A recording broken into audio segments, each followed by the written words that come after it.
तो पिचकारी धके रोवा ताम जानू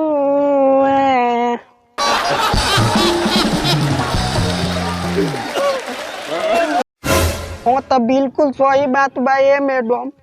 जब होली खेल के हमारा से करार को के तू फरार हो जाइबू तो हम रोबे न करे।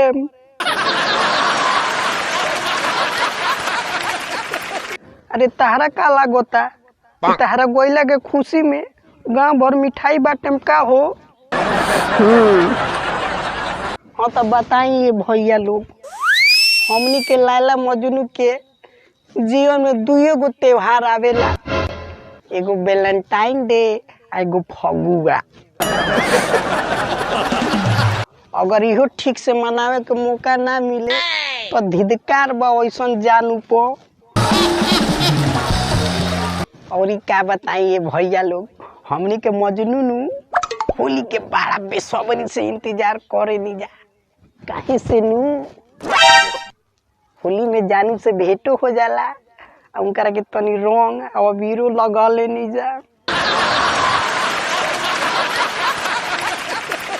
अरे जोहिया से फागुन चढ़ जाला नु हम तो सपनाए लागे नी कि असु अपन जानू से भेंट मुलाकात होई। लाला का पियारा का हरिहरा का रंगवा लेके उनकरा कोमल कोमल गलिया पर लगाए। बाकी का बताइए भैया लोग, हमारे जानू चढ़ते होली डोली में चढ़ गईली आ हमारा को अकेले छोड़ गईली। सगरी सपना पर पानी फिर गई। असो के होली हमार तो छूछे बीतता।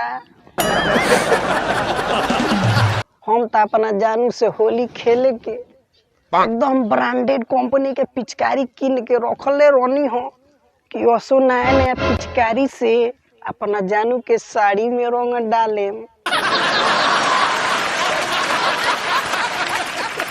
बाकी का बताइए भैया लोग, वो हमारा के छोड़ के अपना सोइया के साथे होली मनावत तारी आ हम ये जब पिचकारी धो के हिलावत तानी। अब हमारा से दर्द बर्दाश्त नहीं होत। अरे हमार जनुआ हो जनुआ केकरा से होली खेल में जनुआ।